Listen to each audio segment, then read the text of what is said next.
Hi friends, അസ്സാം വലൈക്കും. ഇന്ന് ഒരു ന്യൂഡിൽസ് ഉണ്ടാക്കിയാലോ? വീട്ടിൽ പെട്ടെന്ന് തന്നെ നമുക്ക് റെഡിയാക്കി എടുക്കാൻ പറ്റിയിട്ടുള്ള ഒരു എളുപ്പത്തിൽ ഉണ്ടാക്കാൻ പറ്റിയിട്ടുള്ള ഒരു ന്യൂഡിൽസിൻ്റെ റെസിപ്പിയാണ്. അപ്പോൾ നമുക്കത് പെട്ടെന്ന് റെസിപ്പി നോക്കിയിട്ട് വരാം. ഞാനിപ്പോൾ ഒരു ഗോതമ്പ് മാവ് ഒരു 2 കപ്പ് എടുത്ത് വെച്ചിട്ടുണ്ട്. അതിലേക്ക് ആവശ്യത്തിനുള്ള ഉപ്പ് ചേർത്തിട്ട് നമുക്ക് കുറച്ച് വെള്ളം ഒഴിച്ചിട്ട് അത് കുഴച്ചെടുക്കണം. നമ്മൾ സാധാരണ പൈപ്പിൽ നിന്ന് എടുക്കണ നോർമൽ വാട്ടർ, ചൂടാക്കൊന്നും വേണ്ട.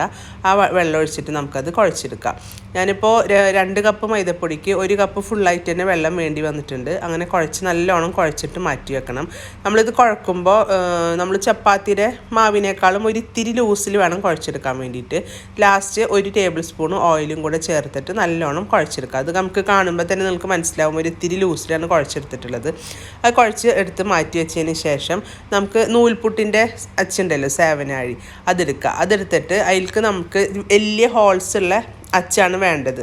അതിൻ്റെ റിങ് ഉണ്ടല്ലോ, അത് വലിയ ഹോളുള്ളത് വേണം, ചെറുതെടുക്കരുത്. അതെടുത്തതിന് ശേഷം അതിൻ്റെ ഉള്ളിലും എല്ലാ ഭാഗത്തും നമുക്ക് ഒരിത്തിരി ഓയിൽ ബ്രഷ് ചെയ്ത് കൊടുക്കുക. അല്ലാന്നുണ്ടെങ്കിൽ നമ്മൾ ഗോതമ്പ് മാവ് അതിലേക്ക് വെക്കുമ്പോൾ അത് ഒട്ടിപ്പിടിക്കാൻ സാധ്യത ഉണ്ട്. അതുകൊണ്ട് നമുക്ക് എല്ലാ ഭാഗത്തേക്കും ഓയിൽ നമുക്ക് ബ്രഷ് ചെയ്ത് കൊടുക്കാം. ബ്രഷ് ചെയ്ത് കൊടുത്തതിന് ശേഷം നമ്മൾ കുഴച്ച് വെച്ചിട്ടുള്ള ഗോതമ്പ് പൊടിയിൽ നിന്ന് പകുതി എടുത്തിട്ട് അതിലേക്ക് വെച്ച് കൊടുത്തതിന് ശേഷം നമുക്ക് തിളച്ച വെള്ളത്തിലേക്കാണ് ഇത് പിഴിഞ്ഞൊഴിക്കേണ്ടത്. അതിന് നമ്മൾ ആദ്യം കുറച്ചധികം വെള്ളം തന്നെ തിളപ്പിക്കാൻ വേണ്ടിയിട്ട് ഗ്യാസുമ്മ വെച്ചതിന് ശേഷം നമുക്കതിലേക്ക് കുറച്ച് ഉപ്പും പിന്നെ അതുപോലെ 1 ടേബിൾ സ്പൂൺ ഓയിലും കൂടെ ഒഴിച്ച് കൊടുക്കേണ്ടതുണ്ട്. നമ്മൾ സേവനാഴിയിൽ ഇതൊക്കെ റെഡിയാക്കി വെച്ചിട്ടുണ്ട്. ആ സമയത്ത് നമുക്ക് വെള്ളം തിളപ്പിക്കാൻ വേണ്ടി വെച്ചിട്ടുണ്ട്. ആ വെള്ളം ഏകദേശം തിളച്ച് വന്നിട്ടുണ്ട്. അപ്പം ഞാനിപ്പോൾ ആവശ്യത്തിനുള്ള ഉപ്പും 1 ടേബിൾ സ്പൂൺ ഓയിലും കൂടെ ഒഴിച്ചു കൊടുത്തിട്ടുണ്ട്. അപ്പോൾ വെള്ളം തിളച്ച് വന്നിട്ടുണ്ട്. ഇനി നമുക്ക് ഈ നൂൽപുട്ടിൻ്റെ അച്ചിയിൽ നിന്ന് പിഴിഞ്ഞൊഴിക്കുക. അതിലേക്ക് കുറേശ്ശെ ആക്കിയതിന് ശേഷം ഒന്ന് നന്നായിട്ട് തിളച്ചിട്ട് ഇതൊന്ന് ന്യൂഡിൽസ് ഒന്ന് വെന്ത് വരണം. ഒരു സ്പൂൺ വെച്ചിട്ട് ജസ്റ്റ് ഒന്ന് ഇളക്കി കൊടുത്താൽ മതി. ഒരു 2-3 മിനിറ്റിൻ്റെ ഉള്ളിൽ തന്നെ അത് വെന്ത് കിട്ടിക്കോളും. അതൊന്ന് നന്നായിട്ട് തിളച്ചിട്ടൊന്ന് പൊങ്ങി വരും. ഈ ന്യൂഡിൽസുകളൊക്കെ ഒന്ന് പൊങ്ങി വരും. ആ സമയത്ത് നമുക്ക് കോരിയിട്ട് ഒരു സ്ട്രെയിനറിലേക്ക് മാറ്റി കൊടുത്താൽ മതി. കണ്ടില്ലേ, അപ്പോൾ നല്ലോണം തിള വന്നു തുടങ്ങിയിട്ടുണ്ട്. അപ്പോൾ നല്ലോണം ഒന്നും കൂടെ ഇളക്കിയതിന് ശേഷം ഒരു പീസ് എടുത്തിട്ടൊന്ന് കൈ കൊണ്ടൊന്ന് പ്രസ് ചെയ്ത് നോക്കിയാൽ മതി. അപ്പോൾ നമുക്ക് മനസ്സിലാവും. പെട്ടെന്ന് തന്നെ അത് റെഡിയാക്കി കിട്ടും കേട്ടോ. 2-3 മിനിറ്റിൻ്റെ ആവശ്യമുള്ളൂ. അതുപോലെ എല്ലാതും നമുക്ക് ഇതുപോലെ തന്നെ സെയിം ആയിട്ട് ചെയ്തെടുക്കാം.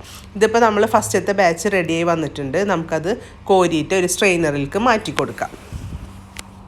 അത് നമ്മൾ അടുത്ത് തന്നെ ഒരു സ്ട്രെയിനർ വെക്കണം. അത് അപ്പം തന്നെ അതിലേക്ക് ഇടാൻ വേണ്ടിയിട്ട് ഗ്യാസിൻ്റെ തൊട്ടടുത്ത് തന്നെ ഒരു സ്ട്രെയിനർ വെച്ചാൽ മതി. പിന്നെ ഫുള്ളായിട്ട് അതിലേക്ക് ഇട്ട് കൊടുത്തതിന് ശേഷം അത് അപ്പം തന്നെ ഈ ചൂട്ടോട് കൂടിയിട്ട് തന്നെ നമ്മൾ പൈപ്പിൻ്റെ ചോട്ടിൽ കൊണ്ടുവച്ചിട്ട് നല്ല തണുത്ത വെള്ളം അതിൻ്റെ മേലെ ഒഴിച്ചു കൊടുക്കണം. അല്ലാന്നുണ്ടെങ്കിൽ ചൂട്ടോട് കൂടിയിട്ട് തന്നെ വെച്ചിട്ടുണ്ടെന്നുണ്ടെങ്കിൽ അത് കട്ട പിടിച്ചിട്ടുണ്ടെങ്കിൽ നമ്മൾ ന്യൂഡിൽസ് റെഡിയാക്കി എടുക്കുമ്പോൾ അത് ശരിയായിട്ട് കിട്ടില്ല. അതുകൊണ്ടാണ് അങ്ങനെ പറയുന്നത്. ബാക്കിയുള്ളതും കൂടെ എല്ലാതും നമുക്ക് ഇതുപോലെ തന്നെ ചെയ്തെടുത്തിട്ട് അതിൻ്റെ മേലെ നല്ലോണം തണുത്ത വെള്ളം ഒഴിച്ചു കൊടുക്കണം. പൈപ്പിൽ നിന്ന് ഡയറക്റ്റ് നല്ല തണുത്ത വെള്ളം ഒഴിച്ചു കൊടുത്തതിന് ശേഷം മാറ്റി വെക്കാം. നമുക്ക് ന്യൂഡിൽസ് റെഡിയാക്കി എടുക്കാൻ വേണ്ടിയിട്ട് ഞാനിപ്പോൾ ഒരു ഫ്രൈ പാൻ വെച്ചിട്ട് ഒരു 3 മുട്ട ജസ്റ്റ് ഒന്ന് ഉപ്പിട്ടിട്ടൊന്ന് ബീറ്റ് ചെയ്തതാണ്. അതൊന്ന് സ്ക്രാമ്പിൾ ചെയ്തെടുക്കുന്നുണ്ട്. എന്നിട്ട് നമുക്ക് അതിലേക്ക് നിങ്ങളുടെ കയ്യിൽ എന്തെങ്കിലും വെജിറ്റബിൾസോ കാര്യങ്ങളൊക്കെ ഉണ്ടെന്നുണ്ടെങ്കിൽ എല്ലാം ഇട്ട് കൊടുത്തതിന് ശേഷം ചിക്കനും അതൊക്കെ ഇട്ട് കൊടുത്തിട്ട് നിങ്ങൾക്ക് ഉണ്ടാക്കാം. ഞാനിപ്പോൾ വളരെ സിമ്പിളായിട്ടുള്ള രീതിയിൽ വെറും എഗ്ഗ് മാത്രം ഇട്ടാണ് ചെയ്തെടുക്കുന്നത്.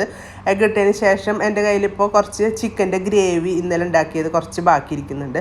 അതും കൂടെ അതിലേക്ക് ചേർത്ത് കൊടുത്തിട്ടുണ്ട്. അത് മാത്രമാണ് ഞാനിപ്പോൾ ചേർത്ത് കൊടുത്തിട്ടുള്ളൂ. നിങ്ങൾക്ക് അതിലേക്ക് ആവശ്യത്തിനുള്ള ക്യാരറ്റ്, ക്യാപ്സിക്കം അങ്ങനത്തെ ഏതെങ്കിലും വെജിറ്റബിൾസ് ഉണ്ടെന്നുണ്ടെങ്കിൽ നിങ്ങൾ സാധാരണ ന്യൂഡിൽസ് ഉണ്ടാക്കുന്ന പോലെ സോസുകളും എല്ലാതും ഒഴിച്ചിട്ട് നിങ്ങൾക്ക് ചെയ്തെടുക്കാവുന്നതാണ്. ഞാനിപ്പോൾ ഇത് രാവിലെയാണ് ബ്രേക്ക്ഫാസ്റ്റിന് വേണ്ടിയിട്ടാണ് ഉണ്ടാക്കുന്നത്. അപ്പോൾ എൻ്റെ കയ്യിലുള്ള ഇത് വെച്ചിട്ട് പെട്ടെന്ന് തന്നെ റെഡിയാക്കി എടുത്തതാണ്. നമ്മൾ അതൊക്കെ റെഡിയാക്കിയതിന് ശേഷം റെഡിയാക്കി വെച്ചിട്ട് ന്യൂഡിൽസ് അതിലേക്ക് ചേർത്തെടുത്തിട്ട് എല്ലാം കൂടെ നല്ലോണം മിക്സ് ചെയ്തെടുക്കാം. ഉപ്പിൻ്റെ കുറവുണ്ടെന്നുണ്ടെങ്കിൽ കുറച്ച് ഉപ്പും കൂടെ ചേർത്ത് കൊടുക്കുക. അപ്പോൾ നമ്മുടെ ന്യൂഡിൽസ് റെഡിയായി വന്നിട്ടുണ്ട്. നല്ല ടേസ്റ്റാണ് കഴിക്കാൻ. നിങ്ങളെല്ലാവരും ഈ രീതിയിലൊന്ന് ട്രൈ ചെയ്തിട്ട് ഫീഡ്ബാക്ക് അറിയിക്കണം. ഇനി പുതിയൊരു റെസിപ്പി ആയിട്ട് വരാം. താങ്ക്